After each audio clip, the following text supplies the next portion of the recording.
Hey, what's up? It's Newbie back again with yet another stream. What is up, everyone? See, it's good to be back doing yet another stream. And also, you know, I do have a little bit of something that I do need to say. I'm sorry, I apologize. I think, kind of looking back at my streams, which I tend to do because I do think it's important to go back on previous streams and see if they were good, see if there are things that I could have done to improve them. I don't know. I feel like my streams have been like kind of off. They haven't been great. And part of that I think is my fault, trying to stream when I'm tired.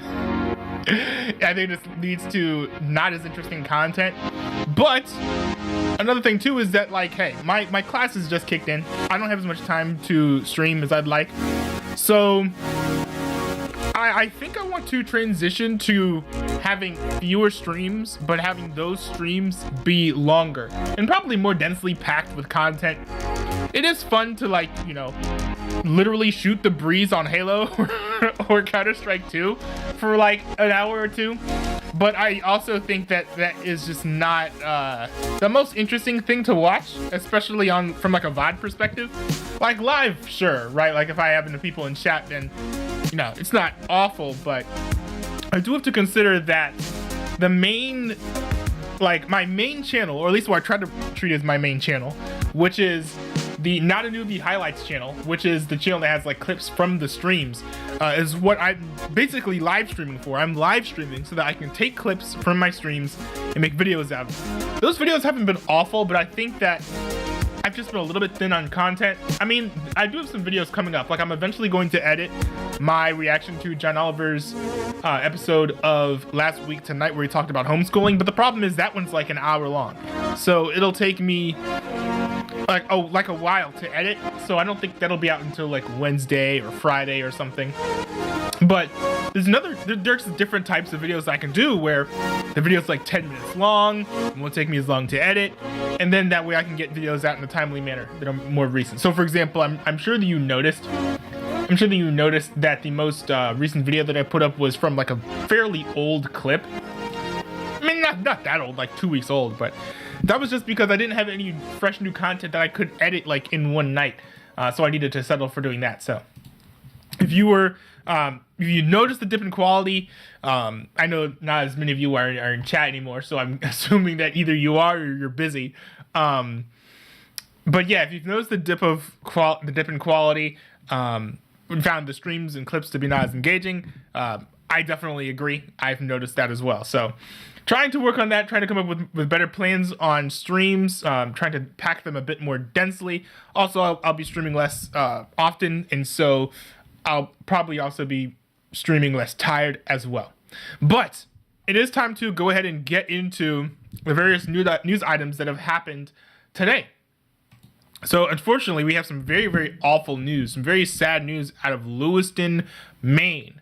CNN is reporting that there was a mass shooting where 16 people have died, and the suspect is still at large as of this moment, according to CNN. Let's see here. Oh my goodness, 50 to 60 people are injured in the incidents. What? What? This is crazy. This is absolutely crazy. I've never heard of a mass shooting that had 50 to 60 people. I think maybe there was the Las Vegas club shooter that maybe came close, but I don't know if even 50 to 60%, not 50, I don't even know if 50 to 60 people got killed or injured at that venue. Well, let me see. What are these? I love live blogs, by the way. Live blogs are great. They're really good ways to find information on developing stories like these. 2 mass shooter events. So he went one place and shot someone there, and then went to another place and then shot someone there too. So here's the suspect right here. You have a picture of him. Seems to be wearing a brown hoodie. He has like dark-ish or like brownish hair. And he may or may not be kind of like graying out a little bit. Carrying what seems to be what the mainstream media would call an assault-style weapon. Some sort of rifle. it appears, with like a scope. And is that an extended magazine? Not sure. But this occurred in Androscoggin County. If you guys know, are familiar with the area or know anything about this person, definitely reach out to the appropriate authorities.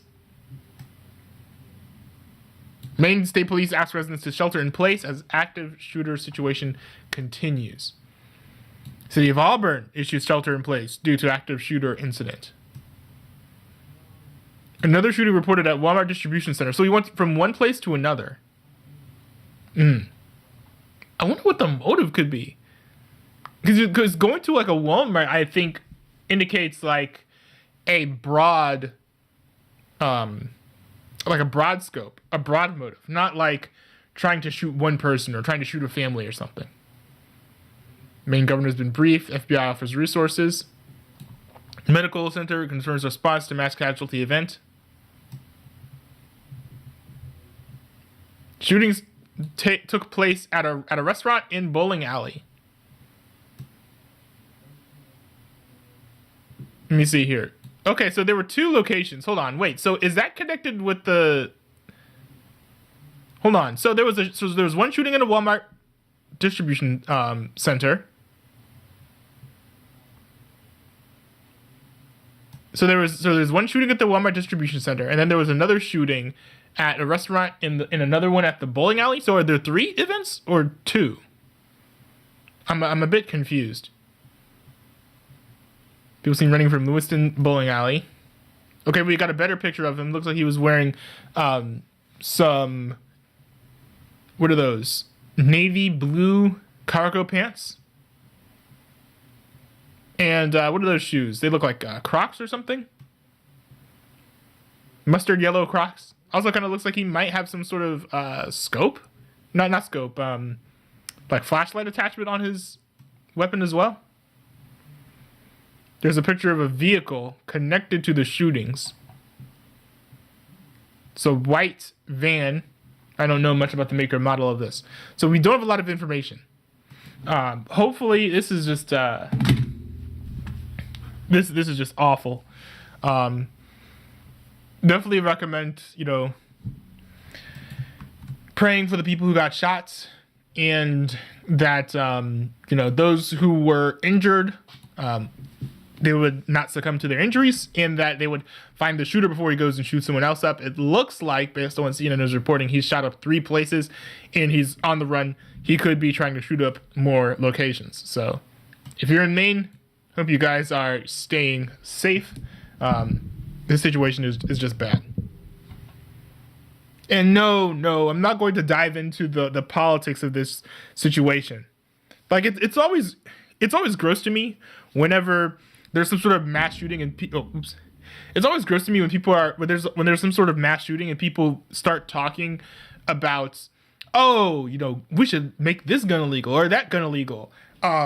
Especially when the story is developing. We have a case right now where, as I speak, as I'm recording this, there's a mass shooter who's on the loose. We don't know who he is. Hopefully no one is talking about like gun control or lack of gun control or, good guys with guns kill bad guys with guns. This dude is still on the loose. The coverage of this situation should be focusing on the situation as it develops. Then from there, covering, people recovering and whatnot. I know already there are going to be people jumping the gun. That pun is not intended. Talking about how, gun control will save us all, or gun control is going to cause more of these types of things to happen. And these political narratives need to stop, because that's not news, that's punditry. And I don't think that there's room for punditry in events like this at the stage of where they're at. Like, I would say maybe let some of the blood dry first. This happened like what? 30 minutes ago, I believe? 30, 40 minutes ago? So, I'm not really watching cable news. I do listen to some of it. I do listen to like News Nation. I guess Newsmax TV is technically a news channel, and MSNBC. So I do listen to some cable news. But hopefully they're not trying to politicize the situation, because now they are going to do that eventually, but I hope they're not doing it right now, because, more time needs to be focused on sharing the images of this individual, which, by the way, if you know who he is, please reach out to the appropriate authorities. But more time needs to be spent focusing on, getting this guy arrested. And I think the legislative solutions can come maybe after we've gotten the shooter and maybe after we've, treated all of the wounded and whatnot. But that's just my opinion. That's just my take, I know, brave take to not politicize the mass casualty event, right? And it's going to be annoying because we're going to have the same old conversations, the same old tired conversations over and over again. It just gets a bit redundant. But anyways, so one thing, actually, I don't even know if that's the best way to open up this segment, but today, I kind of just turned my head and I saw on the news one massive headline that just really, really stunned me. I was not prepared at all. I was eating lunch. I had to put my food down and then go like this and stare intently at the screen because on the television it said that the GOP has settled on a Speaker of the House. And not only that, but it was a unanimous decision. So Mike Johnson, who is, where's Mike Johnson from? Mike Johnson, who is from Louisiana, he's a Republican, ended up winning the Republican nomination to become the Speaker of the House, and he won the vote unanimously, which is kind of crazy. Now, many of you guys may not know who he is, and it seems like that's part of why he actually was able to win the speakership. Let's see. So, Politico does note, other than his conservative reputation and leading role in challenging the 2020 elections, most senators have had little or no personal contact with Johnson. Senate Minority Leader Mitch McConnell said he's never met the Louisianan, sorry. And Majority Leader Chuck Schumer does not know him at all, according to the New Yorker's office. Instead of a powerhouse fundraiser like McCarthy or a pugnacious wrestler like Jordan, the House's first evangelical speaker takes the job as a policy-minded, ideological purist. He's known to carry a copy of the Constitution and harbors big dreams on spending cuts and social issues that don't stand a chance in the Democratic-controlled Senate. Now, to me, that sounds great. That sounds like a dream because, I was actually thinking that, Kevin McCarthy, he was not the most conservative person in the world. He's not, the most conservative person even in the GOP. But, he was conservative enough, I think, that the House could have picked literally anyone who was as conservative as Kevin McCarthy without the same amount of baggage, and he would have been accepted. This is why I think Steve Scalise, for example, had a really good shot at becoming Speaker of the House. Because I think they're at similar levels of conservatism, if I don't miss my guess. But, yeah, the biggest problem was the baggage. Many people say, Matt Gaetz is doing just out of grievance, right? Because he hates Kevin McCarthy. Well, it is kind of a personal thing against Kevin McCarthy, but it's not because Matt Gaetz hates him. It's because Kevin McCarthy didn't keep his word. So you pick someone who's just as conservative, and you get someone who, who is just more trustworthy, and it's all good. It's all fine and dandy. Well, Kevin McCarthy has a Liberty Score rating from the Conservative Review of about 50 or so. Mike Johnson has a Liberty Score of about 75 or so. And if that seems low, right, it's a C rating. Just checking, the charts of who was the most conservative people in Congress as of 2018, or at least who started in 2018, and Mike Johnson is actually, kind of in the middle of the first page out of 6.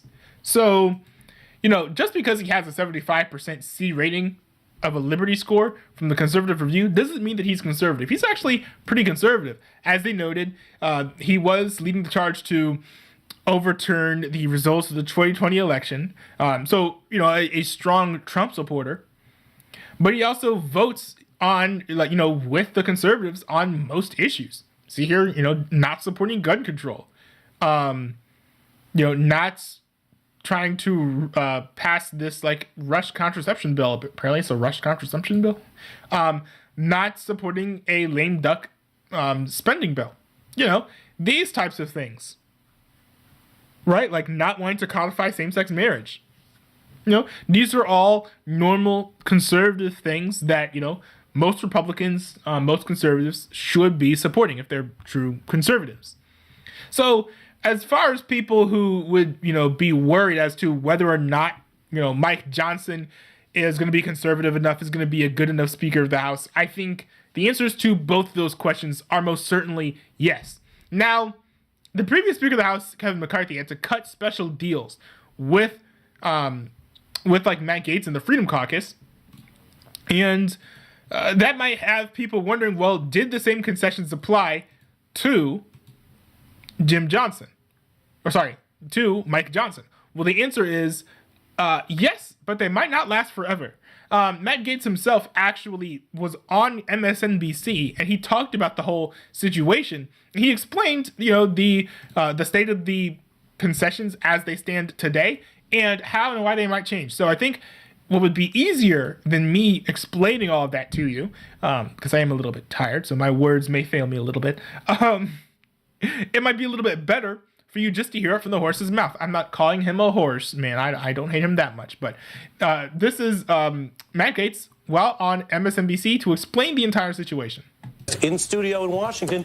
I know it was a busy day on the floor. Thanks for being here. Welcome to you to Washington. We're glad to have you here. Here I am. Let's get right to it. What does today's speaker vote mean?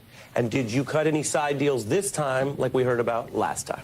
No side deals. This speaker election means that the House Republican Conference is united, really, for the first time this Congress. We are united behind a man of deep faith who obeys Almighty God and the Constitution before all else. And I gotta say, many people were kind of excoriating Matt Gaetz and saying, "Oh no, you're awful for, kicking out Kevin McCarthy."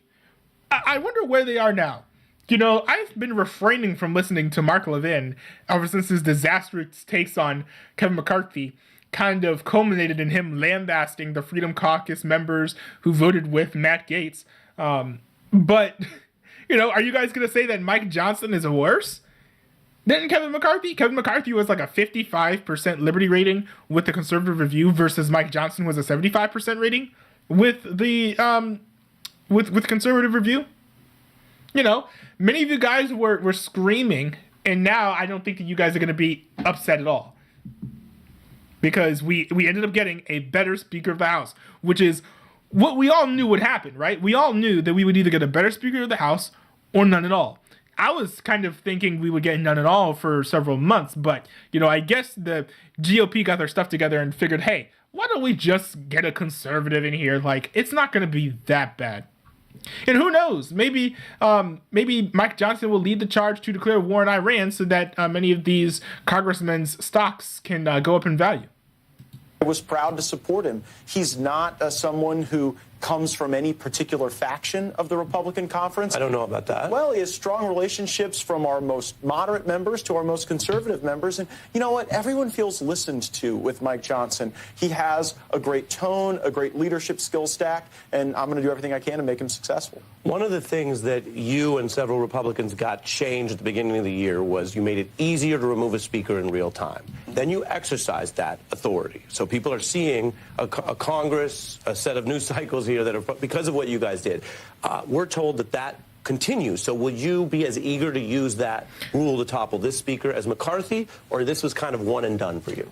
That's really, really good, by the way. I am glad that they're keeping in all of the same terms, because I think that it's important to hold the Speaker of the House accountable so that you don't have a situation where, the guy says, oh yeah, I'll promise to do this for you, does like barely even half of it and then walks away with the bag.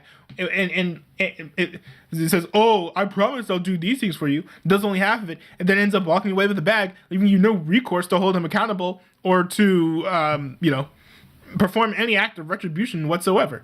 I think that, more people in the American government need to be held accountable. They do.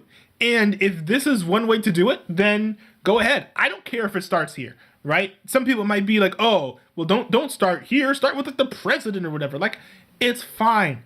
I'll take it where we can get it. I'm not going to be mad just because this starts here in the House of Representatives. Well, we have Republicans. And by the way, the Democrats should do the same thing. The Democrats should do the same thing. If their Speaker of the House isn't doing what he says or she says, then, kick that person out too. Like, I don't like the idea that politicians should just be able to get away with lying. Like, for example, this is why I'm not really, a big fan of Trump in the 2024 election. He said he would drain the swamp. Did he drain the swamp? No, he didn't. And now the swamp is going after him. Now he's running away to and fro, from Florida to New York to Georgia and back and forth into this big old triangle mess. Right? With crocodiles nipping at his heels because he refused to drain the swamp. And now he's running on the campaign trail oh, we're going to drain the swamp. It'll be better this time. Trust me. Believe me. Believe me. Man, you fooled me once. You want me to be fooled again? Come on, bro. And then similarly, I think if I were a Democrat, it'd be like Joe Biden. You didn't cure cancer. You didn't cure cancer like you promised. What's up with that? And I would refuse to vote for him as well. You can't make empty promises. Right? Don't promise me milk and cookies and then only give me milk and then expect me to support you again. Right? If you're only going to give me milk, just give me milk. Right? You don't need to lie. Right? Because the person who wins isn't going to, or at least the person who wins my long-term support is not going to be the person who promised the most. It's going to be the person who was the most honest and also gave me what I wanted. Change at the beginning of the year was you made it easier to remove a speaker in real time. Then you exercised that authority. So people are seeing a Congress, a set of news cycles here that are because of what you guys did. We're told that continues. So will you be as eager to use that rule to topple this speaker as McCarthy, or this was kind of one and done for you? Well, we have Republicans and Democrats who are interested in raising the threshold for the motion to vacate beyond just one member. And just this morning, I met with Speaker Johnson about that and about those desires. And here's what I've offered. Ro Khanna of California, a Democrat, and I have worked on some bipartisan anti-corruption rule changes for the House. By the way, I don't think that's going to go anywhere. Also, I think Ro Khanna has $10,000 or $100,000 in stock for military weapons companies. So I do find it a bit odd that he's working with Matt Gaetz on this proposal. But this proposal, I don't think has any teeth. We've got too many rhinos who are you kind of bought and paid for with big money to accept this type of deal. I do like the idea that he's kind of dangling the carrot of, oh, your seat's more secure, if you support, our proposal. But I just don't see this being successful. That wouldn't allow members of Congress to become lobbyists or registered foreign agents, that wouldn't allow members of Congress to accept donations from lobbyists and political action committees, and that would stop members of Congress from trading individual stocks. So if we could approach that Khanna-Gaetz anti-corruption agenda with great vigor, then I might be willing to consider an increase in the threshold on the motion to vacate. So you could raise the threshold, which makes it harder to toss somebody. Do you have any idea whether Mike Johnson is worried that you guys will do this again? I mean, I said one and done because, yes, you could technically do it, but if you keep doing this, right, that's going to complicate a lot of your party's governing agenda. I do not want your viewers to get the impression that I want to govern by motion to vacate. This was something that we had to do because Kevin McCarthy had lied to us. The one thing that... Right. There should be no presumption. There should be no presumption that Mike Johnson will need to get thrown out. The only way he gets thrown out is if he lies. That's what happened with Kevin McCarthy. It could happen to Mike Johnson, unless he's trustworthy, which I suspect he might be. But we'll have to see. We got to give him a shot to see. So it was a McCarthy thing for you? Well, undeniably, if Kevin McCarthy had maintained his commitments to pursue single-subject spending bills, if he had released the January 6th tapes, if he had called for the votes on a balanced budget amendment and term limits as he had promised, then he would likely still be Speaker today. By the way, I've heard that every single Speaker of the House who's become the nominee has had to promise that they'll release all the January 6th tapes. This includes Mike Johnson. So I am looking forward to some of those tapes getting released. It wasn't about the man so much as his unwillingness to adhere to the agreement that he had made. Well, we keep it real around here, and I appreciate you coming on. It seems sometimes somewhat about the men, because you seem to have beef with him and him with you. It did seem at times to get quite tense. Let me ask you about the funding. That's not true, though. I want to push back on that because I can cite specific things that Kevin McCarthy agreed to do. And the reason I brought this motion to vacate is when I went home to my constituents, they looked at me and said, Matt, you promised us a term limit vote. You promised us a balanced budget vote. He's not doing these things. And you said there was a one-person motion to vacate. So it was really accountability for policy and... And that's really, really good. Like, it's great that Matt Gaetz is being held accountable to his constituents for, not getting what he was elected in part to do. Like, his voters were like, hey, you had gotten these concessions, but you haven't gotten the results yet. Why not? Like, that's really, really good. And I wish that more politicians were being held accountable in this way.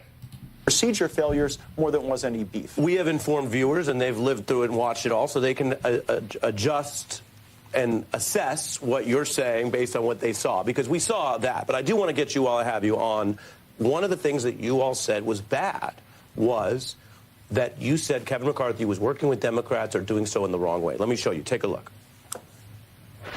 Working with the Democrats is a yellow brick road that has been paved by Speaker McCarthy. The Speaker fought through 15 votes in January to become Speaker, but was only willing to fight through one failed CR before surrendering to the Democrats. The only time that we lost the conservative agenda was when Kevin McCarthy went behind the Republican conference and was able to retain a majority of Democrat votes. You and others said that. And yet, this is the question I've been dying to ask you. I haven't seen you in person since this all went down. Look at this chart. Congressman Gaetz, you were in the minority. You partnered with over 200 Democrats to oust Kevin McCarthy. And so the question to you, and this is not a left or right question, as you know, there are conservatives and Republicans who've raised this issue with you in this recent time.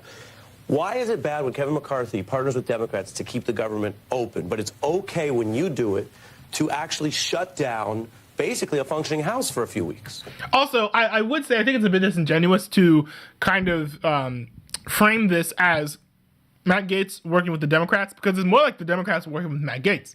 The Democrats weren't trying to get this dude kicked out, and Matt Gaetz was like, hey, let me work with you. It wasn't like Matt Gaetz went to the Democrats and say, hey, can you help me kick out Kevin McCarthy? Because, I really think that you would want to kick him out since you've worked with him on so many backroom shady deals that, like, you really won't want him in here anymore. Like, I don't think that Matt Gaetz had any control over whether or not the Democrats would vote for McCarthy or against McCarthy. I think the Democrats wanted to vote out McCarthy independently, just in an effort to make the GOP look bad. So I don't think that this is really an accusation against Matt Gaetz that's going to stick, because as far as we understand it, he didn't work with the Democrats. The Democrats just voted the way that they wanted to. It doesn't mean that, Matt Gaetz and the Democrats are in cahoots to get rid of McCarthy. That is just, I think, a bizarre theory that doesn't really hold much if you hold it under the least bit of scrutiny. Well, we shut down for 22 days. Keep in mind, every year, Congress takes a 6-week vacation. So we took about half the time of the normal vacation, and I actually think it was some of our more productive And you couldn't have done it without those 200 Democrats. You couldn't have done it without working with Democrats, right? Yeah, and by the way, I work with Democrats regularly, whether it's on privacy rights, on FISA issues, whether it's on criminal justice reform. But I just showed you saying that was a yellow brick road paved by McCarthy. Right, you say that was wrong. Well, that was a tight clip. There it is. Yeah. And I'll give you the mic back. Sure. Our viewers, they don't always hear directly from you. They see, coverage of you. Explain to us in logical English why it's bad when he does it and okay when you do it. Well, I had to work with Democrats to remove McCarthy because he worked with Democrats to violate the agreements he had made with us. Had Democrats or had McCarthy not worked with Democrats on the debt limit deal in violation of the guardrails we had set up, certainly I wouldn't have worked with Democrats to remove him. But it's not, I think we're being a bit reductive here. It's okay to work with Democrats in divided government. It's actually necessary and required if you want to do the essential functions of government. What's not okay is for Kevin McCarthy to blow through the guardrails we set. So it sounds like what he's saying is working with the Democrats and compromising with them is fine. The problem is scheming with them against the Republicans, and that makes sense. example, we told him that he was authorized to negotiate a debt limit deal that was to a certain date or a certain dollar amount, whichever came first. He then blew through those guardrails to just suspend the debt limit entirely until January of 2025. We've already accrued $2 additional trillion in debt. Right. So you're saying, look, people can assess that, like I said, for themselves. You're saying that that was the enforcement against deals you'd already made. I'm running out on time here, but finally, big picture, take it all together. Did Matt Gaetz and the rebels win because you got the speaker you wanted, and now you don't have to vacate or play those strategies anymore? Or are Matt Gaetz and the so-called rebels still out here, and Johnson should be just as worried over his shoulder as McCarthy? It's the former. We are here to make Mike Johnson as successful as a speaker as he can possibly be. He has sat next to me for 7 years on the House Judiciary Committee. We served together on House Armed Services. We have very aligned perspectives on a vast majority of issues. So this is our guy. This isn't a guy that we're going to chase around with a motion to vacate. This is a guy we're going to do everything we can to pour into and make successful. Gave you time. Yeah. I want to makes sense. Mention for viewers. Like, again, like the default should not be that, oh, he's gonna kick him out like on a moment's notice. No, the onus is not on Matt Gaetz to decide that he doesn't want to kick out Mike Johnson. The onus is on Mike Johnson to deliver on his promises, and we have no indication that he won't deliver on those. It's your guy, which is different from how we started the interview, which he said he's everybody's guy. He's across the board, but now he's your side's. Well, your team's guy. look, he can be our guy and he can be the guy for other folks. Everybody voted for him, but I think people can be enthusiastic about Mike Johnson for different reasons. Yeah. I'm very enthusiastic about him being an honest man, a true conservative. I think others that might not hold his perspective on some of those policy questions really like his leadership style. Well, I thank you for coming in. When it comes to the speaker news, you have been a big part of it and been in the news. I appreciate you coming on the beat tonight. Thanks for having me. Absolutely. Congressman Matt Gaetz. Very cool. An actually good interview that really did not suck at all. You know, good job, MSNBC, for that, actually doing a good job with that interview. But yeah, it seems like Mike Johnson is actually going to be a good Speaker of the House. We'll have to see. We have to give him, some more days to put some policies in place. Be interesting to see if he leads some sort of call to declare war against Iran with everything going on in Israel and Palestine. But this seems like a good choice. I'm happy with this choice. I always thought that this whole fiasco would lead to us either having a better Speaker of the House or no Speaker of the House at all. And it seems like we got one of those results today. So I'm excited about it. I'm pretty happy, but I'm looking forward to seeing what happens, because politicians are very rarely as good as they say they will be. So I'm not expecting Mike Johnson to be perfect, but I am expecting him to be better than Kevin McCarthy, which, granted, it's a pretty low bar. But all that to say, I do have above ocean level hopes for this man.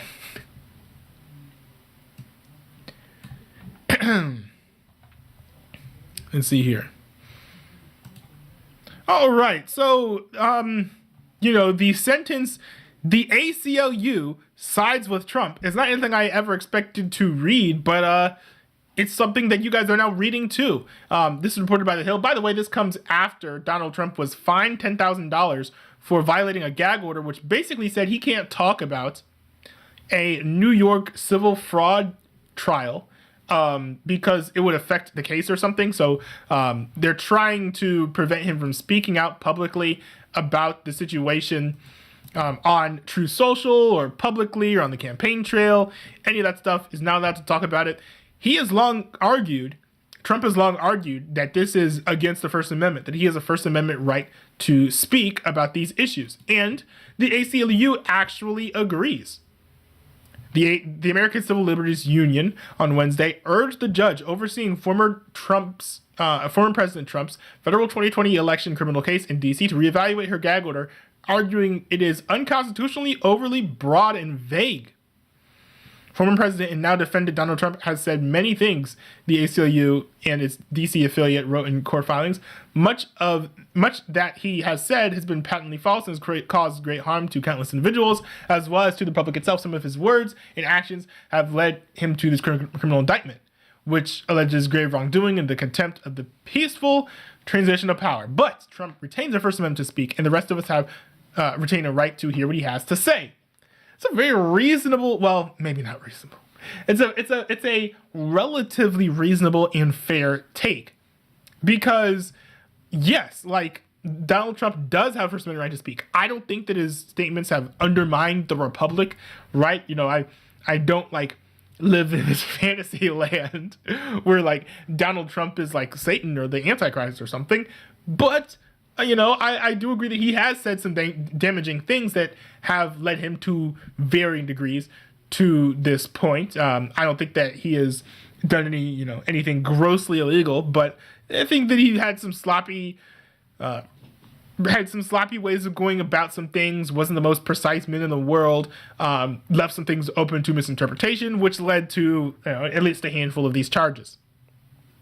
But in any case, I am just shocked to see the ACLU teaming up with Donald Trump, or at least supporting him. But I think it's really good, though, because I'm a strong supporter of the First Amendment. And whenever I see someone trying to support civil rights, such as the right to free speech, I'm always going to be happy. I'm not going to be mad or leery or make fun of the ACLU. I'm going to applaud the ACLU and take a W when I can. So, yeah, that's it. That's like the small news. We'll see how long the ACLU fights for this and whether or not they get their wish. I think that they should, because I think it's pretty clear cut that, like, making fun of the appearance of one of the judges does not constitute, a gag order. But we'll just have to see. We'll just have to see. Let's see here. We got a couple videos to react to, actually. Let's see. All right, we've got this video here by Canon. Is that how you say Canon? This video is called "Reaction Content is a Cancer to YouTube." And yes, I know it's a little bit ironic that I'm reacting to this, but I've reacted to another video about reaction content. I made a video as well, I think, about reaction content, but kind of curious to see what this video is gonna, what his point is going to be. I feel like it's gonna be the same old tired talking points, though, because we've had so many videos just saying the same old thing about React content. Like, they're leeches, right? They steal other people's content. They're not doing anything imaginative. They're not transforming the media. They're not adding substantive commentary, like yada, yada, yada. So I'm interested to see if he'll trot out any of those talking points. I want to talk about something that I've been wanting to talk about for a very long time now. Theft, stealing, and all of it is happening right on your homepage. In my opinion, reaction content is the worst thing to happen to the platform since the adpocalypse. What a fucking... That might be crazy to you, but let me explain exactly what type of content that I hate. You know those YouTubers that watch the entirety of a video and then claim it's original content? Well, I don't know what still image of shame means. By just pausing a couple times? That's what I'm talking about. The Twitch streamers. So not me then, because that's not really what I do. Who just upload their entire VODs onto the platform. The YouTubers who watch other creators' works and claim it as their own. This might sound like a relatively small issue and I'm just bitching for no reason. Or at least that would be your opinion if you've never touched an editing software. Fucking normie. To give you an idea of how hard it is to make a good video, my shitty gaming videos on my second channel, shameless plug, take about an hour and a half of editing per minute of actual content. The fuck? Why did I say that word like that? See, and this is why I don't edit content for my Not-to-Be Gaming channel, because it just takes so long to do.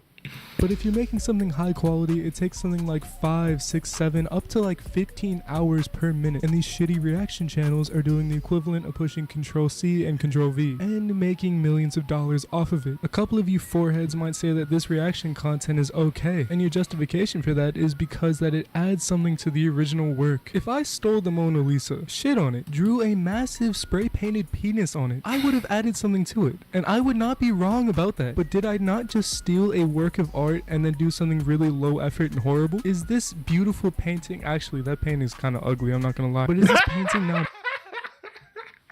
That's funny. Mine because I shit on it and spray painted on it? Your answer would be no. That's not exactly what's happening, though. It's like it's more like when a rapper or like an artist takes a sample and then uses it to make an instrumental.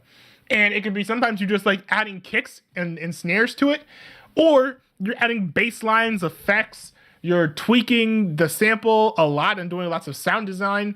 I think that that's a better comparison than just saying, oh, you're just like pooping on the Mona Lisa. It's not exactly what's happening here. It's just a very clear violation of copyright. And also, I think another thing too is that like there's some good there's some good React content, which is what I tried to do. And there's also some bad React content. There are also some streamers who they do some good reactions on their streams and some non-reactions on their streams where they are stealing content. I think like Hasanabi and XQC are really good examples where, as much as I don't like Hasanabi, I have to admit that he does do some legit reactions on some of his, most of his videos. Like if you go to his main channel, like the one that's actually called Hasanabi, you go there and the majority of those videos will be like actual legit reactions. So this idea that like the majority of React streamers or like all React streamers just like suck, or even the ones that have done bad reactions in the past, they don't also do good reactions, or they don't do good reactions most of the time, I think is a little bit erroneous. Now XQC, I haven't seen as many videos of XQC doing reactions, so I can't really speak to that as much. But like, just because someone is doing React content, it doesn't mean that they're stealing content. You can do transformative content if you're just reacting to what's on the screen. I here am interacting with your idea that you've put here, Canon. Is this bad? Am I stealing content? No, I'm not stealing content. Copyright laws, and even past the law, is just immoral. I feel the need to expand on this even more because some dumbass in the comment section is going to say, oh, well, actually, when Ludwig watches an entire video in his streams, it's fair use, bro. Here, take this and shut the fuck up. It can be fair use if you're actually doing like a legit reaction, if you're actually adding to the content. Now, another argument that I hear about is people saying, oh, well, you get exposure from reaction content. And you're not wrong. You actually do get a little bit of exposure from it. But a vast majority of people who watch reaction content do not go to the original work. And even if 50%... That's also true. And I think another thing, too, is I think that the exposure thing doesn't work as much when it comes to content creators who don't upload regularly. Like, actually, there's a really good example of this. He's actually one of my favorite YouTubers now. But Ben Horman, someone reacted to one of his videos on a stream. I think it was like one of these, like Art of Miskiff or Art of Ludwig or Art of Hasanabi. No, Art of Hasanabi. So, Hassan reacted to this video. I went and found it and then started watching the rest of his videos. And so I've watched like all of these videos now. But the problem is it's like months in between these videos. There are like 10 months between the Art of Pokimane and the Crime of German 985. So if you're getting a bit of exposure and you're releasing content regularly, then at that point it's like, oh, okay, cool. There could even be a new video for you to watch when you go to that person's channel. But if you go to that person's channel and there's no new videos, and then maybe you come back 2 weeks later and there are no new videos, you're going to forget who that person is. So I think that it doesn't apply equally in all scenarios. It is an interesting talking point, though. Not wrong, you actually do get a little bit of exposure from it. But a vast majority of people who watch reaction content do not go to the original work. And even if 50% of the... Oh, by the way, I do want to make a disclaimer that if I'm reacting to something, especially that's like opinionated or about politics, like a debate or a speech or something, definitely go to the original source and consume it first, because I don't want you guys to be shaping your opinions based on what I think. This is one thing that I do too when I watch, React streamers or whatever, or political streamers who do reactions to political content, or YouTubers who are like conservative or whatever. I don't watch their reactions first before watching the original video, because I think that the original video, if I watch a reaction before I watch the original content, it can color my opinion of it in a way that I think is a bit unfair. I need to develop my own opinion about that content and then go see what my favorite commentary channel has to say about it. The people from reaction content went to the original work, I would still not support it. See, me personally, I don't believe in taking the breadcrumbs that fall from the top. And if you do believe that, you're kind of a cuck. Wait, are you? Yeah, you kind of are, because this is something that you love and you're watching it being used by someone else and you're still getting satisfaction from it. What? Yo, that was actually pretty funny. Now I wonder if the comment section is a dumpster fire. People are, if people are talking about. Okay, only thing more cancerous than React content is YouTubers that talk about YouTubers that do reaction content. Congrats on being the 194th NPC YouTuber to say the exact same thing as last one. True, but you gotta admit that this guy's funnier. So, interesting.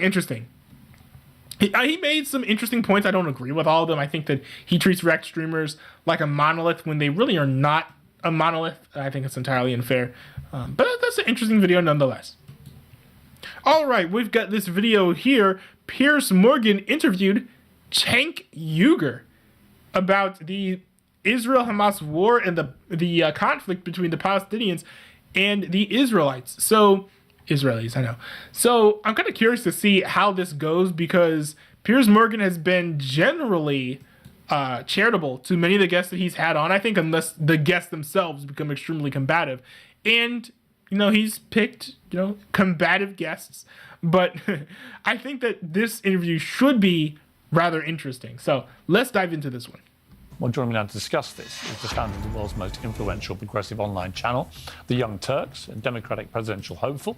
That's Cenk Uygur. Cenk, great to have you on the programme. Thank you very much indeed for joining me. I've been following your tweets with interest this week. You've been getting increasingly angry, I think it'd be fair to say. You said, I'm now enormously frustrated by US and Israeli government's barbaric acts in Gaza. I will not be shy in sharing that opinion on Piers Morgan's show today. Why are you so frustrated? Yeah. Well, honestly, I didn't expect the framing that you put on this segment, and it's framing like that. That's disgusting. So I don't see what this has anything to do with anti-Semitism. I formed Young Turks and TYT with two Jewish friends who are some of my friends growing up. We've known each other and been brothers for over 40 years now. So I think what Hamas did is disgusting. I cry for those Israeli innocent civilians. But do I see you guys crying for Palestinians? I mean, Chris Christie was just on here treating it like it's no big deal because what, Palestinian lives don't matter? I think the real bigotry here is saying that Palestinians, we can kill 3 times as many of them already. And this is the appetizer. Netanyahu and his barbaric government have not even started the entree of murder and death and mayhem they're about to do. And that's what? Hold on. So there are a couple things. First of all, when he's saying there's a times multiplier of Palestinians getting killed in comparison to those in Israel, that's all based on Hamas cumulative numbers, and we don't have any alternative numbers. So it is widely even accepted at this point that Hamas is sort of cooking the books. They're inflating the death toll. That is highly likely. It doesn't mean that Israel isn't killing civilians, but they are probably not killing as many civilians as Hamas is saying have been slaughtered. And I don't know if Cenk Uygur is making it sound like Netanyahu is going around being like, oh, we're going to kill tons more Palestinians. Let's go. No. This entire situation, he has instructed the IDF, and the IDF has complied with this. They have continually targeted Hamas. They have not targeted civilians, and that's the main difference, I think, between Hamas and the IDF. Because, you could make the argument, right, that they both are killing civilians, so they're both bad. Well, the problem is that, first of all, Hamas has been actually torturing civilians, beheading them, setting them on fire, shooting them as they're driving away, while the IDF has mostly just been dropping bombs on buildings that have, yes, civilians, but also Hamas terrorists inside. Now, the goal is to get rid of Hamas. How are you supposed to get rid of Hamas if you're not either doing a ground invasion where you're taking them out with a boom headshot or dropping bombs on the buildings in which they reside? You have to do one or the other. Let's be honest. You have to do one or the other if you're going to defeat Hamas. And hey, if Hamas is using, people as human shields, that blood is on Hamas's hands. It's not on the IDF's hands. You can't blame Israel for Hamas using human shields, right? That's like if some evil awful man takes some random person, throws that person on train tracks, and then that person gets run over by a train and dies, right? Are you gonna blame the conductor of the train who didn't even see the body in time in order to hit the brakes? No, the guy's running the train, and the train's gonna do what the train's gonna do. It's the fault of the person who put that person there into harm's way and allowed that person to be killed intentionally. The blood is on that person's hands, right? And I think the logic sort of translates. It's somehow okay killing 3 times as many Palestinian civilians, let alone the occupation, which is bigotry by definition. We say that everyone in the world can defend themselves, can have their own state, can have sovereignty, except the Palestinians. And the reasoning behind that is the Palestinians are what? They're what? The idea is that they are savages and that Muslims are too violent and cannot control themselves. So they must be occupied for 56 brutal, disgusting years. I don't know. I mean, as I understand it, and I do admit, right, I have a lot more research to do. But as I understand it, it wasn't even Israel that went and conquered the land. It was the UN and Britain that said, "Hey, this land belongs to Israel, to the Jews. Israel, we're giving this to you." So they went and created Israel, I think, in 1948. But then after that, not long after, you have violence from Arabs against Jews. And then you have these things called intifadas, where there are wars that the Arabs there started with Israel in an effort to take back the land that the UN had given to the Jews. And when they did that, they kept on losing land. So Israel hasn't been marching onto the Palestinians, stealing their land slowly over time, as many charts would show. This is just the result of the Arabs, trying to start wars and then losing those battles. And Israel has, to their credit, also given some land back. They gave Gaza back to the Palestinians, and now we see what's happening. Hamas is running rampant in there, and they're an evil terrorist organization. Their mission is to wipe Israel off the face of the map. And Cenk Uygur wants to talk about the sovereignty of nations. Does Israel have any sovereignty, or does he want to see all of the Jews there just wiped out completely and forced to either be killed or move along to another Jewish state like New York? So I've had enough of the bigotry against Muslims and Palestinians, and I need you to speak out against that instead of covering every outrageous, atrocious action of the right-wing government of Israel and going, oh, it's anti-Semitism. No, and there is global anti-Semitism. There's anti-Semitism here in this country. 2 synagogues were shot up, Pittsburgh and in Southern California. We fight against that all the time. But then whenever Israel is criticized, people go, oh, no, it's anti-Semitism. No, there's real anti-Semitism. I think Piers Morgan needs to either Piers Morgan or Cenk Uygur needs to point out the difference between anti-Zionism and anti-Semitism, because they're not the same. Instead of attacking that, all you guys ever do is hide behind the veil of anti-Semitism. Do you know why Palestinians might not like Israelis? Because they've been oppressed for 56 straight years. I hear you. And let me respond. I also think that just jumping to justify the actions of Hamas is just not a good thing to do. Not you guys. I don't think I fit into any neat fit on this issue at all.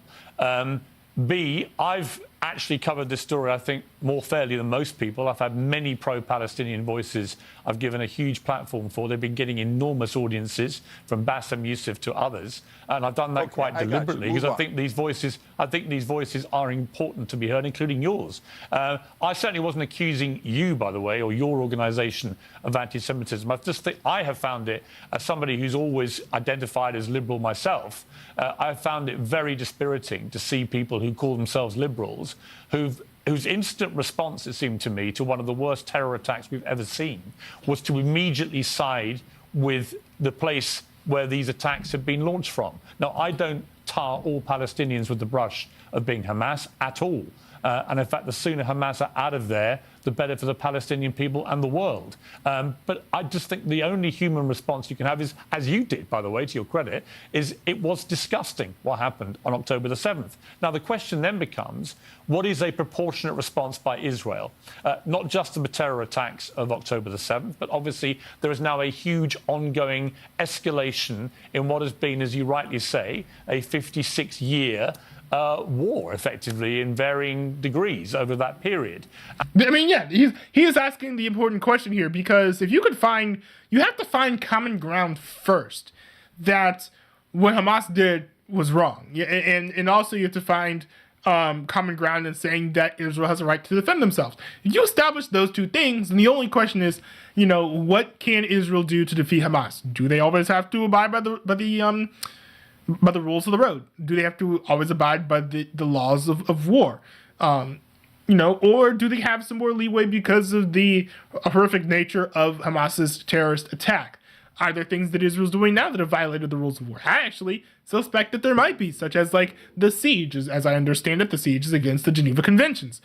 This doesn't mean that I hate Israel or that I'm anti-Semitic or even that I'm anti-Zionist, because I do support the state of Israel existing, in some form on the planet Earth. But at the same time, it would be foolish to presume that Israel is being perfect in this scenario. It is foolish to presume that Israel is not going to do bad things and not going to do things wrong. Even people with good intentions do bad things. And this is a government. So I'm not sure that we should assume that even Israel has the best of intentions here. Although I will say Israel is comparatively, they're the good guys in comparison to Hamas. And that's where I think I'm struggling to see how a ground invasion by Israel, with all that would entail, particularly mass deaths of Palestinian civilians, how that is going to do anything for any peaceful resolution to this. I think it will have the opposite effect. I mean, it's the most precise way to kill Hamas, and I think that that's important. You're dropping bombs, the IDF right now, they're dropping bombs on civilian homes filled with human shields. True. But if you have a ratio of 100 people in a building and 2 of them are Hamas terrorists, that's not efficient. You're killing orders of magnitude more civilians than terrorists. That should not be the goal. And I think that if you're doing ground offensive, then as you're on the ground, you can find the Hamas terrorists and kill them and not kill as many civilians, unless the civilians decide to fight back for some reason. But, if you're in a building, you go into a building that has 2 Hamas terrorists inside of there and they're using human shields, well, okay, maybe you kill 5 at most civilians rather than all 50. And then you end up killing the terrorists as well. So I just don't buy into this idea that, a ground invasion would lead to more civilian deaths than air bombings, where you're literally bombing entire buildings of people, versus a ground offensive where you're basically having strike forces going in to kill terrorists. Yes. So let's take it one at a time. First of all, as you rightly point out, on Young Turks, we covered the atrocious actions of Hamas right from the get-go, and we condemned it as fully as anyone can possibly condemn it. Because not only are they killing those poor, innocent Israelis that didn't do anything, those little babies and the grandmothers, it's disgusting what they did. But on top of that, they're ruining the Palestinian cause. They've burned the moral high ground to cinders. And then on top of that, they smear. I appreciate him saying that, because many people are acting like the cause of the Palestinians is as valid, when I think that they might still have a point to a degree, even though I don't agree with the Palestinian side. This just makes it seem like, well, if you give more land to the Palestinians, this is what they do. They run around saying from the river to the sea, Palestine will be free. They start cheering on terrorist attacks and the murder of innocents. They start up terrorist organizations. They go and behead babies. This is just really, really, really not a good look for Palestinians. And like you said, it kind of ruins the cause for Palestinians who want peace, but also want maybe a little bit more land or better living conditions in Gaza at the very least. All people of Muslim background like myself and then it unleashes this bigotry of anti-Muslim bigotry throughout the world that I'm sick of. So screw Hamas and their barbarism, okay? Now, in terms of a proper reaction, yes, you need to get those hostages out. So now let's look at I'm going to suggest what to actually do. I'm going to be constructive. Should be interesting. But first, let's look at the unconstructive solution that Israel had. Dropping bombs on residential buildings. 50 ambulances have been hit. 10 out of 25 hospitals don't operate anymore. The incubators are about to run out of energy. There's 45 babies. I will say that I'm starting to doubt the claim that these hospitals are running out of energy, running out of power, because they've been saying this for like weeks now.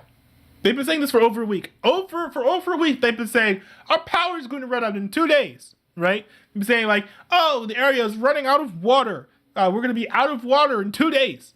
Oh, we're going to be out of food in 2 days. Every single day, it turns out they're 2 days away from running out of power, water, and food. That's rather interesting. That we've been 2 days away from them losing all access to basic necessities, for a week now. That just seems a little bit improbable to me. And while I don't doubt that people are starting to begin to want of their basic necessities, with the concept of them being completely out, I think is just ridiculous, because we have not seen any mass reports of, civilians dying out of dehydration, civilians dying out of starvation, babies in incubators dying because they've ran out of power. Where are the reports of that? I'm not seeing any reports of that. So I am the more days that we hear news of, oh, we're about to run out of power, when it's been over a week now, the less inclined I am to believe those claims. That might die. Especially when Hamas has allegedly millions of tons of oil or like 500,000 tons of oil or something hidden away in a cache. It's not like the area is lacking in oil, lacking in energy. Is that Hamas is stealing it and stashing it away for their own purposes, right? So they have resources that they can give to the civilians, but they refuse to do that. 10 out of 25 hospitals don't operate anymore. The incubators are about to run out of energy. There's 45 babies that might die today. The parents I just read on CNN are writing the names of the kids on their calves, on their legs, so that if they are killed in a bombing and they're mutilated, they can find their bodies. Imagine writing the name of your child on their legs so that you could find them in the rubble after Israel or any government drops a bomb on them. And I need the West to understand something. I mean, that is extremely horrific. Even though I support the cause of Israel, that's extremely horrific. I'm pro-life, so things about people dying, especially like stories about kids dying, the babies getting killed, especially with the beheadings and everything. Those are that's the worst of the situation, I think. This is why I want the war to end as quickly as possible. War is awful. War is never a simple, clean, ethically pure thing that is done. People always violate, rules of the war. People tend to violate the laws of war when it comes to actually engaging in conflict, and it leads to horrific things like this happening. And I do understand the fear of using more aggressive tactics, but we have to acknowledge the fact that you don't win a war with timidity, right? You win a war through aggression, especially when the conflict has already become active, it's already become hot.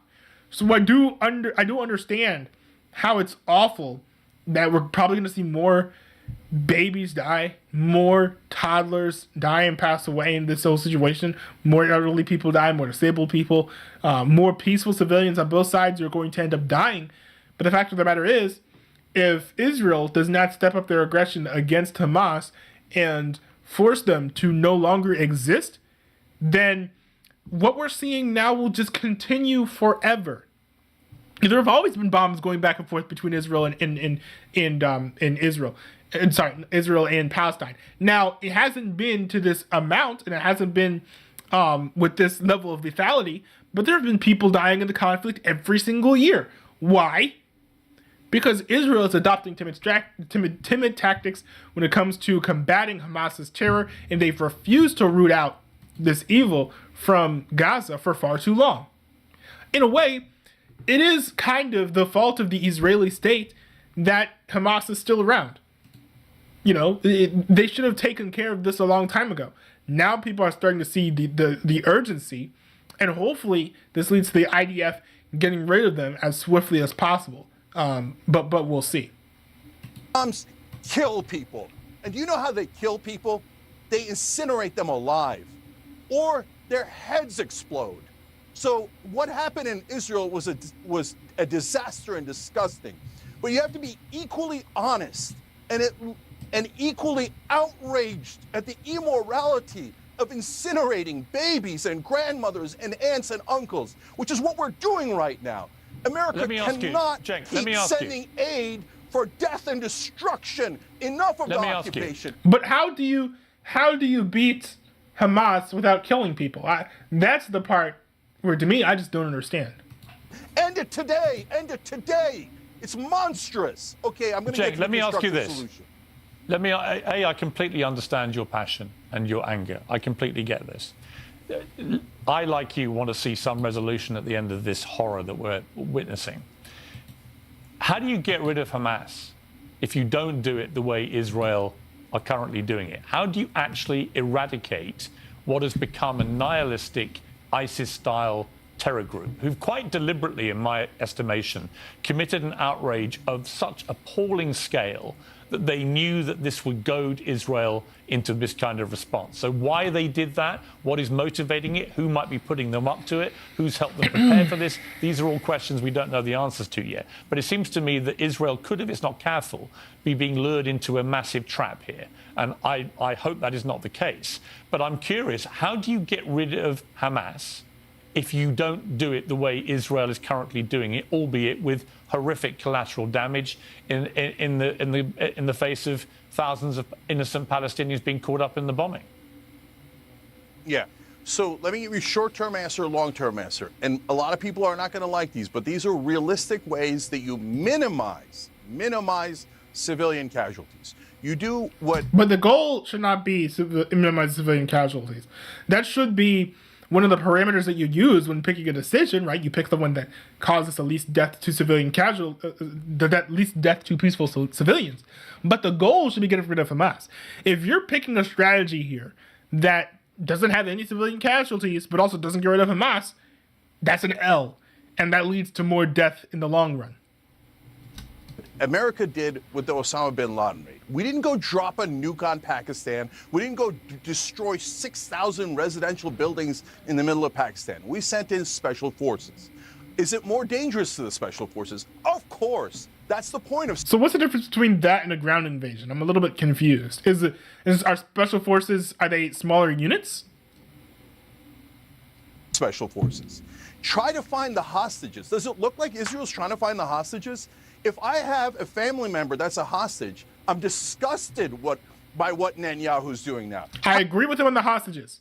And, you know, they are actually very mad at Bibi Netanyahu. I'm hearing rumors that Bibi Netanyahu is actually afraid to speak to the parents of the hostages because he's worried about what their response would be. How do you know they're not in the buildings you're dropping bombs on? How do you know they're not in the tunnels you're dropping bombs on? How do you know they're not in the hospitals you're dropping bombs on? So if you want the hostages rescued, every rational human being can agree this is not the way to do it. I would say that the priority, though, should be getting rid of Hamas. If you have to forego rescuing hostages in order to get rid of Hamas, you take the option that gets rid of Hamas, because then you don't have to deal with any more hostage situations again. And you don't set a precedent that for Hamas where it's like, hey, all we gotta do is have one hostage on our hands and we will be able to last and live forever. Like, we don't want to do that. This is the way to do death and destruction for the sake of death and destruction. It's collective punishment. It's genocide against Palestinians, and the world has to speak out. So my way is not pleasant either. It involves a lot of folks dying on both sides. I understand that. Those are super hard choices. But go find Hamas Go find the hostages. Go rescue them instead of wantonly, indiscriminately killing after killing. And let's be honest, when you drop a bomb and a kid's head explodes and a grandmother is incinerated, that is terrorism. Killing 3 times as many civilians as Hamas is terrorism. And do we know? Dropping bombs alone is not terrorism that I know of. Doesn't terrorism have a very strict definition where it's like committing acts of violence in an effort to like terrorize people or something? What's the definition of terrorism?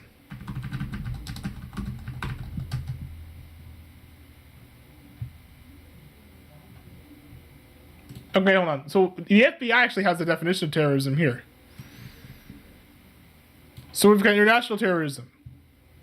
Violent criminal acts committed by individuals or groups who are inspired by or associated with designated foreign terror organizations or nations.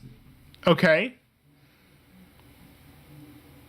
So they have to be violent criminal acts. And I don't know that they're violent criminal acts to bomb a building that Hamas is using with human shields inside of them.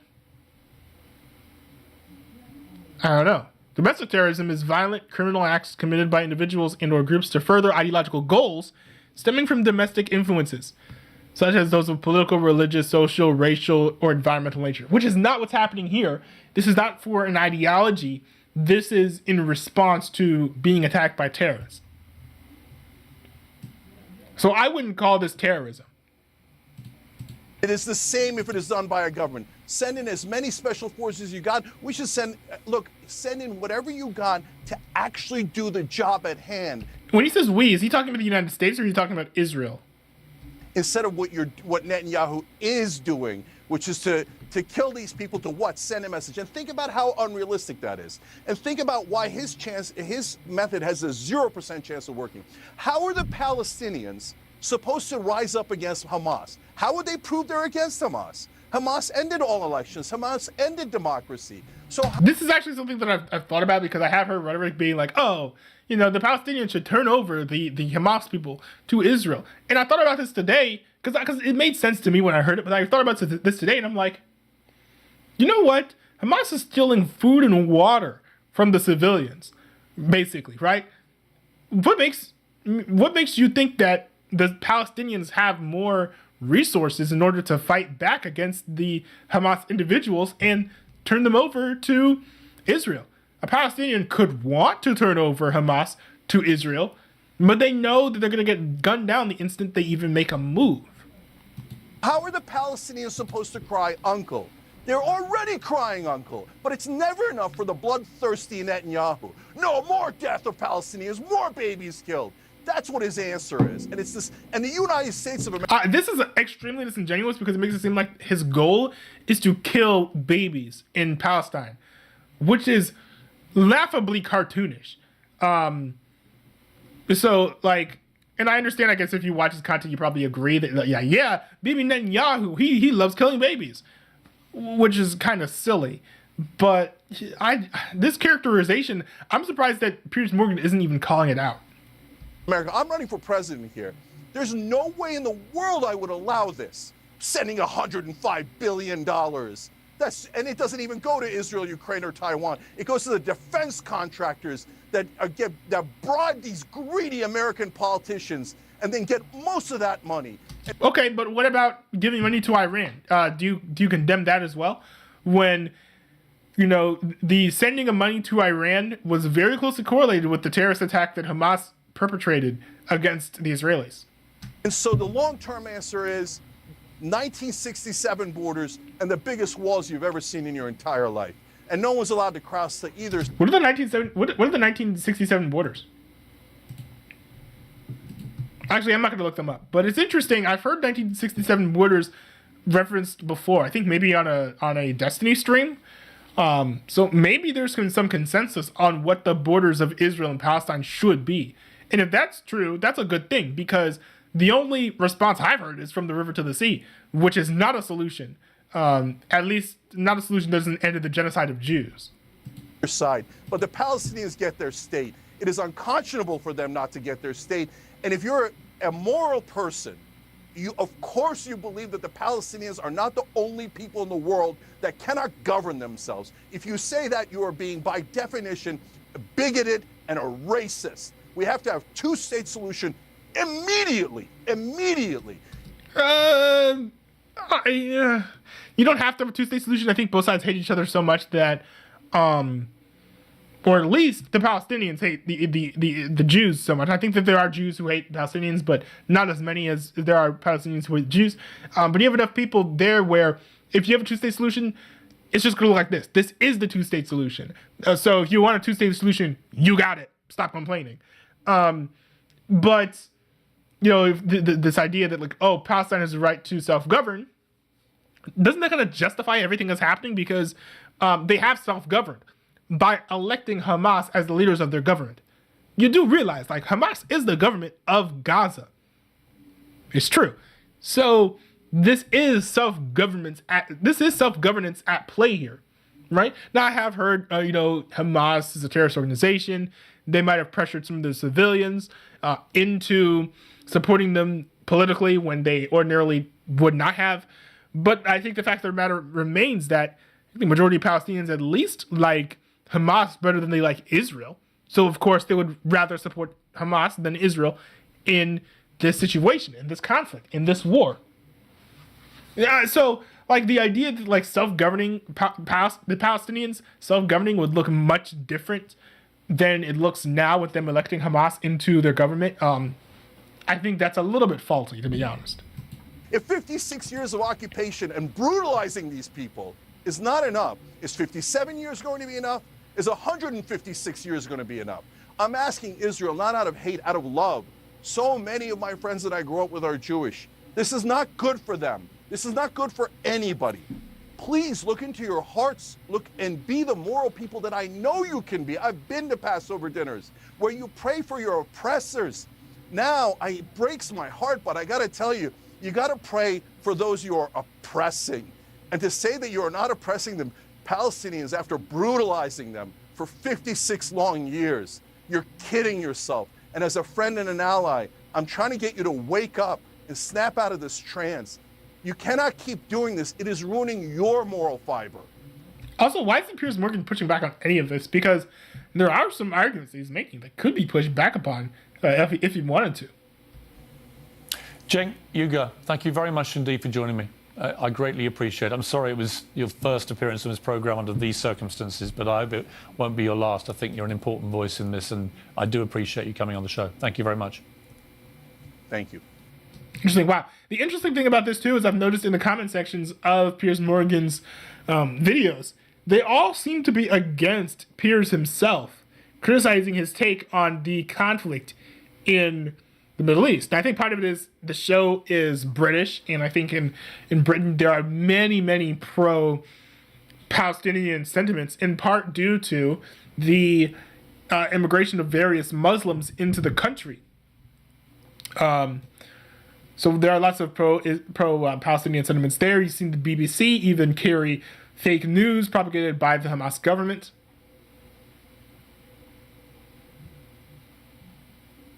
Let's see. Yeah, at least here it says, "Thank you, Piers, for having him on." That's good. That's good. But this is the first video that I've seen where the commenters liked what Piers Morgan. They've liked what was in the clip, but to be fair, Piers Morgan didn't actually really say anything.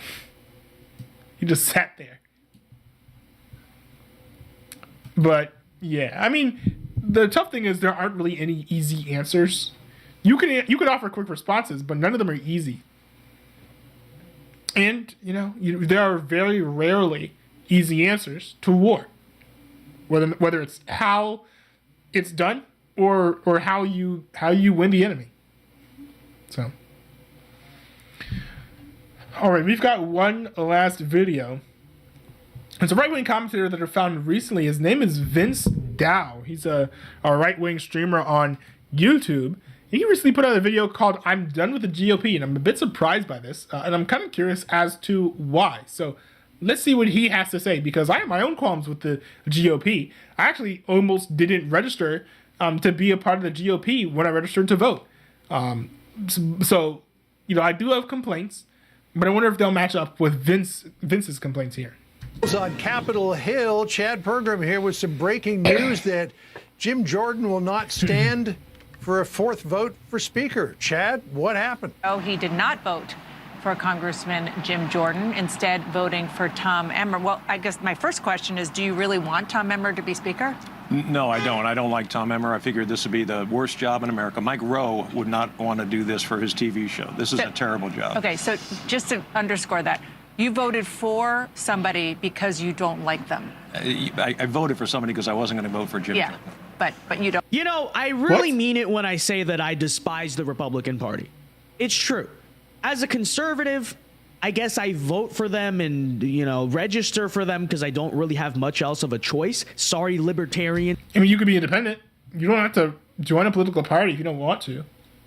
Sorry, Constitution Party. I meant what I... Bro, is the Constitution Party?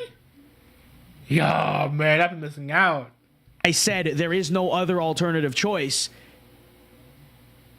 But the Republican Party is a failed institution. It's a complete joke. And at least on the House level, I would not be surprised at this point if 2024 ends up being a complete disaster.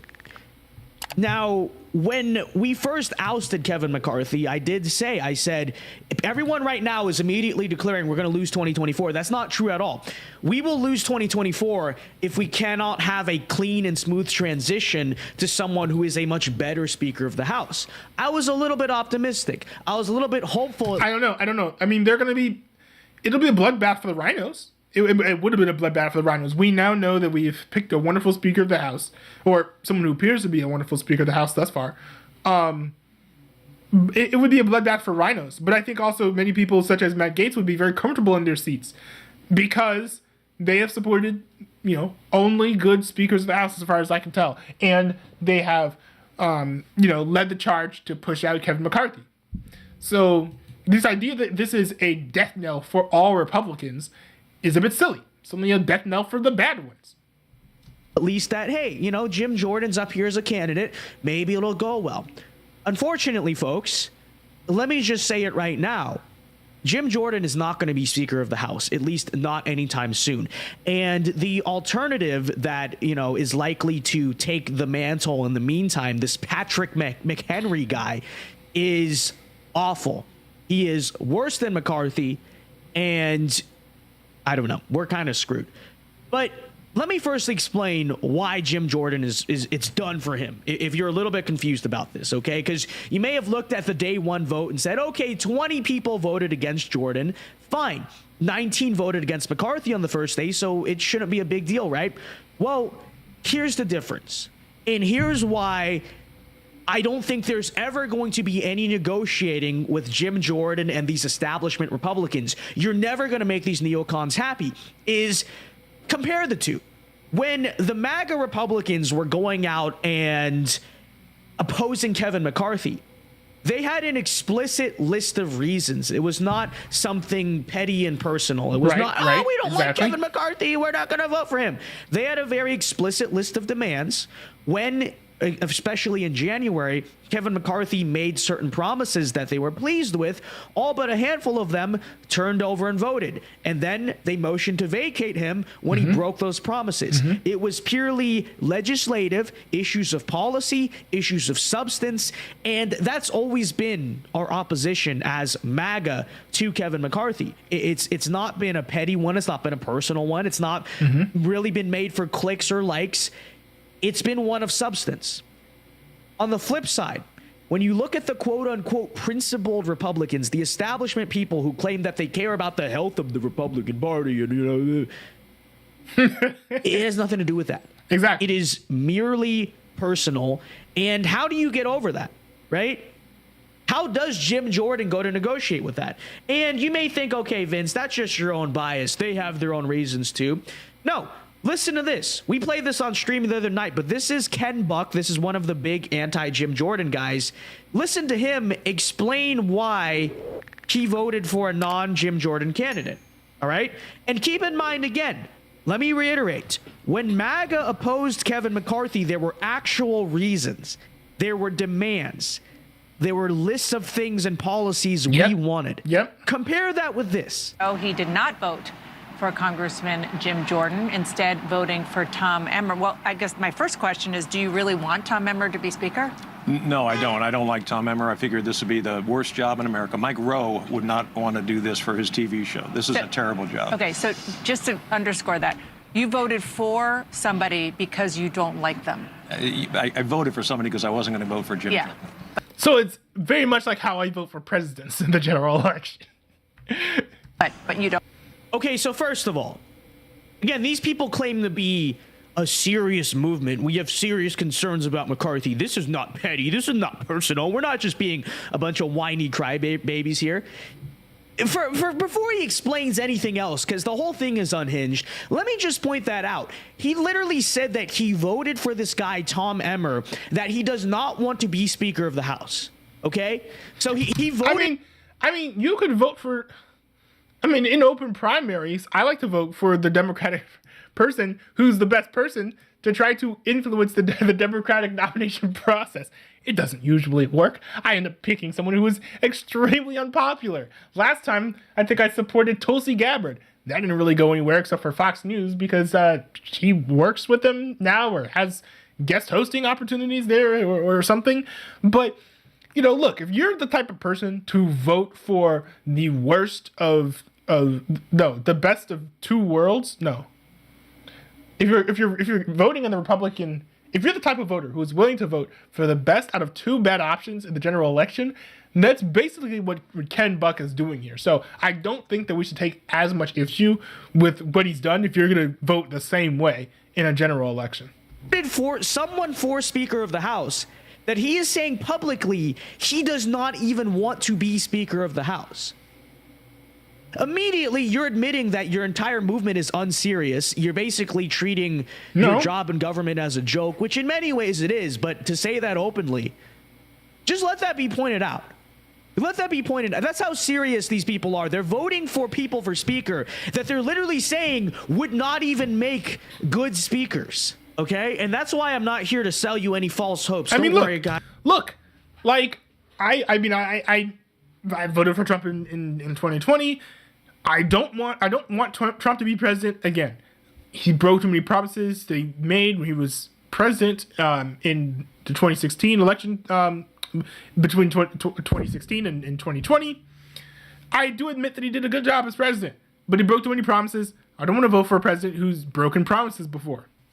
Now, in general election, and also on top of that, there are other things such as lying about Stormy Daniels, mistreating Mike Pence after the whole certifying the elections fiasco, in which I think both options that Mike Pence had before him were legitimate. He just picked the one that he thought was best, and I don't hate him for it, even though I do wish that Trump was president today. You know, he didn't do anything wrong, I don't think, but Donald Trump treated him like he was some sort of treasonous figure. And I think that was wrong, and that was an abuse of power, cutting off Mike Pence the way that he did while they were both still in acting capacities as president and vice president alike. So Donald Trump has done things that made me say, no, this guy should not be president of the United States. He's also had some flubs while on the campaign trail that make me question his mental state at this point to a slight degree, but still to a degree. He would still mop the floor with Joe Biden in any presidential debate, in my opinion, even in what I think is a deteriorating mental state. But if it came between Donald Trump and Joe Biden, I would still vote for Donald Trump. Oh, voting for Donald Trump? The guy you didn't like? The guy you said, lied about what he would do when he became president? Who you accused of lying about draining the swamp? The person you accused of abusing power and lying about Stormy Daniels? Yes. Why? Because he would be a better president than Joe Biden. It's that simple. Guys, give it a couple days, couple weeks. He's going to come through. No, it's not going to happen. Now, if I'm wrong, I'd be pleasantly surprised, and you guys can laugh at me, but I don't think it's going to happen.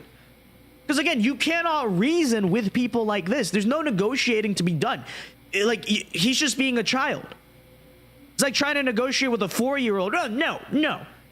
And at some point, you have to just take the toy from them, which we should do in the primaries, I guess. We'll talk about that in a second. But until then, there's no hope. What are you going to do? What are you going to do? No. What we're going to do is remember this. Remember this. And in the primaries, primary the heck out of all the people who supported Kevin McCarthy, in primary the heck out of all the people who opposed Jim Jordan. Remember these votes. These are the types of things that we need to remember in primaries. Not what they say they're going to do about abortion or what they say they're going to do about gun rights or free speech rights. No. Follow the votes. And if the people, and this comes down to both sides of the issue, because I know there are a lot of people who supported Kevin McCarthy. Hey, if you're in Matt Gaetz' district, vote against him in the primary. Try to primary these guys. Vote in every single local political election that you have the opportunity to vote in. It is that simple, okay? And if you're wondering what happens next here, okay, what are we going to do without a Speaker of the House? Well, I would say at this point, just leave the seat empty. Like that's what I would propose, is just leave it empty. The government doesn't need to pass anything anyway. What is it going to be? Oh, we need to give more funding to Ukraine and then open up a new package for Israel and do all this stuff. And then we need to do another infrastructure. It's all a bunch of crap. Okay. So we don't need another infrastructure, but I do think that government spending bills would need to go through the House.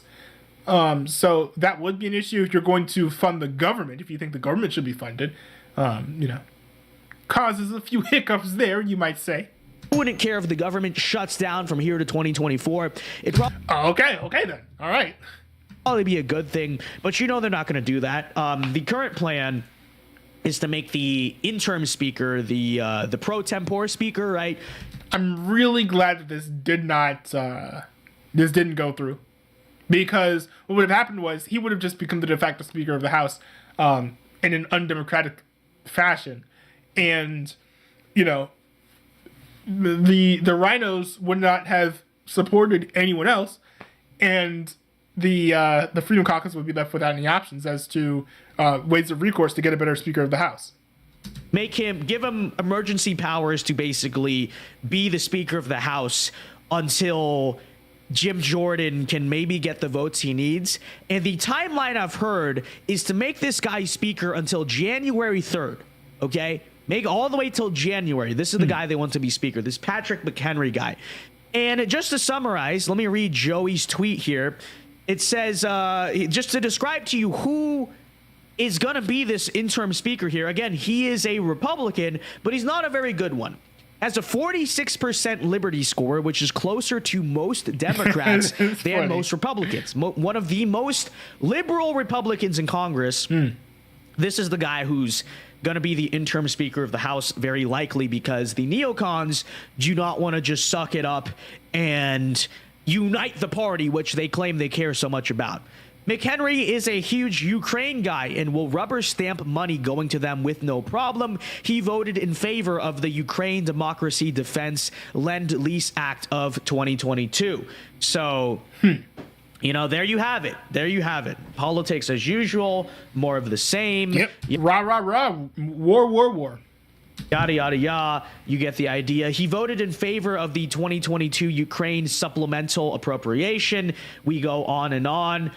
He voted against Amendment 21 to H.R. 2670, the National Defense Authorization Act, which would have strucken down $300 million of assistance for Ukraine. So you basically get the idea, okay? You get the idea. This guy's going to be a terrible speaker. This is what we're going to be stuck with. And I don't know what to say at this point. I don't know what to say. Okay? I do think that the fact that they didn't go through with this plan, I think is good. No, I think if his predicate is, they're just going to get McHenry to be Speaker of the House, they're awful. I might as well not be a Republican. If that's going to be his argument, well, I think that he might need to tampen those calls down a little bit, considering the fact that this did end up happening. We did end up getting, what's his name? Mike Johnson or something, who has a 75% Liberty score.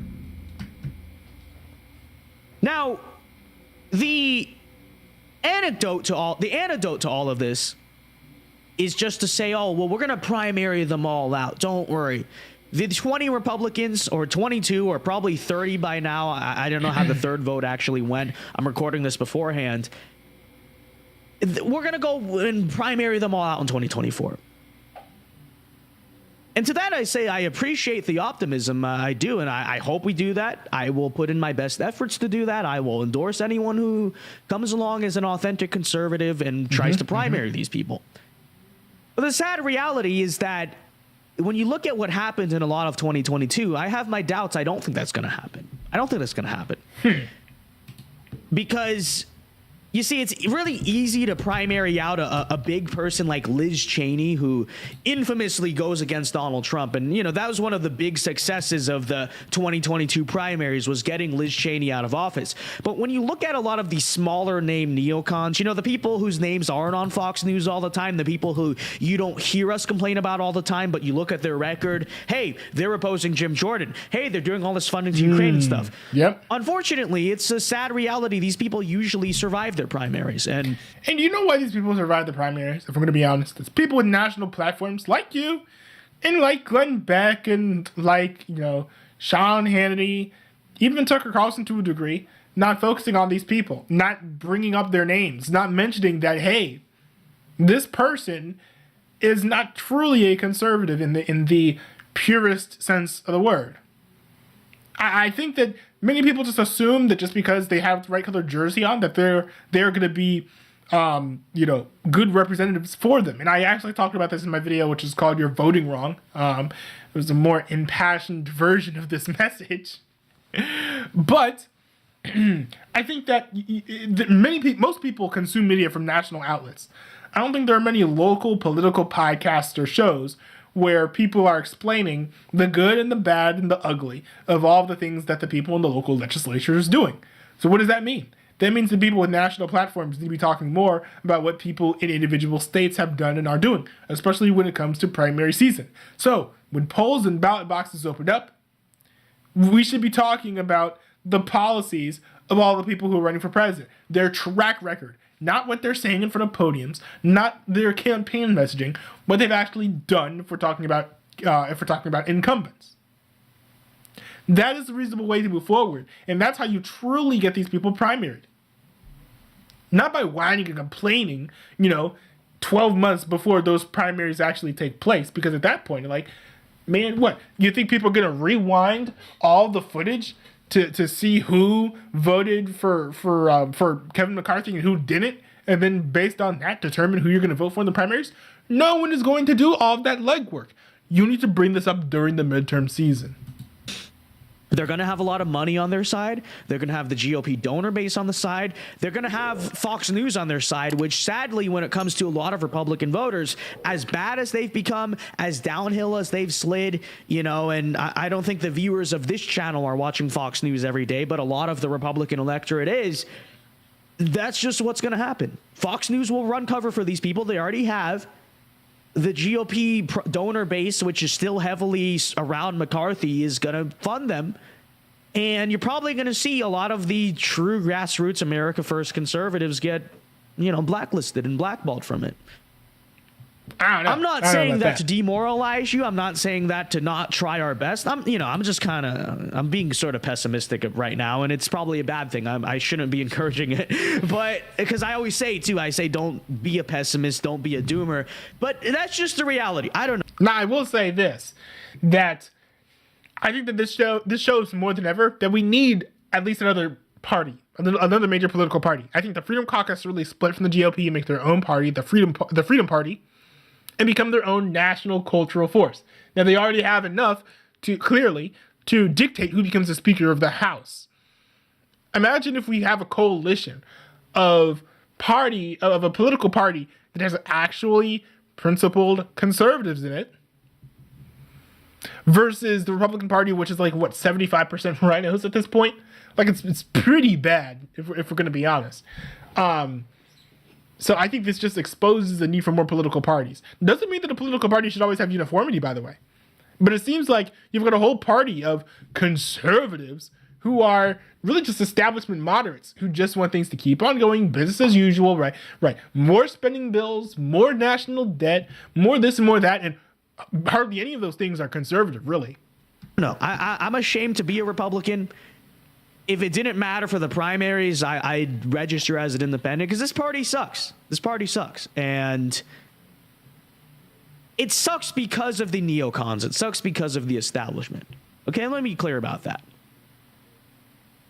But the sad reality is that we have a GOP that is polarly divided. Mm-hmm. You have one side that are authentic conservatives. They want to put America first. They want to secure the interest of the American people and the American homeland above all else. Right. And then you have another side who are complete globalists and don't believe any of the things they claim to be conservative about. Yeah. And that's just how it is. So how do you reconcile a party like that? I don't know. So maybe that's why we just can't get a Speaker of the House. I don't know. What I do know is that it's a joke. Okay? It's all a joke. And that's about all I have to say. So right. With that said. But it's not anything new. This isn't anything new. Nothing has changed. It's just that Matt Gaetz has forced people to expose themselves. Now, maybe you haven't seen these people's, undergarments before, right?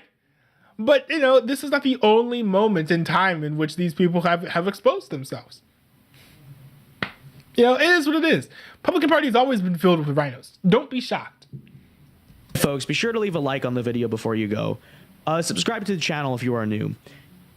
As always, be sure to check out our sponsors at Noble Gold. Check them out at vincedowgold.com. If you fill out the form on there, it's a great way to support the channel. So, yeah, I don't know. I mean, I probably should be buying gold, but I'm not going to be buying gold right now. But anyways, yeah. Dude is certainly being a little bit pessimistic. Don't be afraid to be a conservative. This is the approach I took, right? When I was like, I look at the Republicans and I'm like, they're not even conservative. This is literally what I said. And I stopped for a second and I was like, well, you want the Republican Party to be more conservative, right? You want them to be actually conservative, right? And I was like, yeah, I do. Well, what has to happen then? Well, it takes more people like me, more actual conservatives, to join that political party and to change the political party by voting for people who are actually conservative in order to move the needle, in order to get us closer to the conservative ideals in which many of these rhinos claim to have. You don't change you don't change the Republican Party by leaving it. You change the Republican Party from the inside out. And that's why I would say it's the people who are skeptical of the GOP that the GOP needs most. Because otherwise, this is going to become infested with rhinos. If there's no one to challenge the establishment, no one to challenge the moderates, no one to challenge like the liberals in sheep's clothing here. So I would say, Vince Dow, this pessimism you have for the Republican Party should spurn you to stay in the GOP rather than leave it, because the party needs to be transformed, and it's going to take people like you in order to get it back on track to where it needs to be. But that's pretty much all that I got. That was a packed stream. And again, in case you guys didn't catch the beginning of the stream, this is probably going to be the last one of these types of streams that I do on a regular schedule. I have school popping up, so I'm not going to be able to do my streams as frequently. I do plan on doing streams still, of course. And I'm still going to be doing, random gaming streams whenever I game. But even that will probably be less frequent. What I'll end up doing is probably doing like smaller streams less frequently. No, not smaller streams. Bigger streams that are less frequent. Maybe once a week, maybe twice a week, depending on the pace of school. But I'm just seeing the need to greatly decrease the amount of streaming that I'm doing now, in order to both do my schoolwork well and also to do my streaming well. Because, what's the point of me spending the rest of this year just doing ending up with garbage content and garbage grades? No, I'm not here for that. So that's the mission. That's the goal. That's what's going to end up happening. If you guys are going to be disappointed with the live streams, hey, sorry, it is what it is. Go watch some Destiny or something on kick.com. I am going to continue to deliver on content on the Non-Newbie Highlights channel. I'll probably pump up the uploads on the WWE Gaming channel as well if you like that type of content. So if you're just a viewer of the Non-Newbie Highlights channel, you're good. You're fine. Nothing is going to be changing there. Because it's still going to be 3 videos a week. A video Monday, a video Wednesday, a video Friday. But yeah, if you're a fan of the live content, I'm sorry. Yeah. It is what it is. Unfortunately, what it is isn't exactly what I want, but hey, you know, I think Samuel L. Jackson, as Nick Fury said, you know, we look at the world as it is and how we want it to be. So it's gotta be honest, but hey, that's all I got. Also, please pray for everybody in Maine who got shot. The people who are alive, please pray that they don't die. And pray that they catch the criminal. As I understand it, he's still out on the loose. But that's pretty much all I got. Thanks for tuning in. Peace out.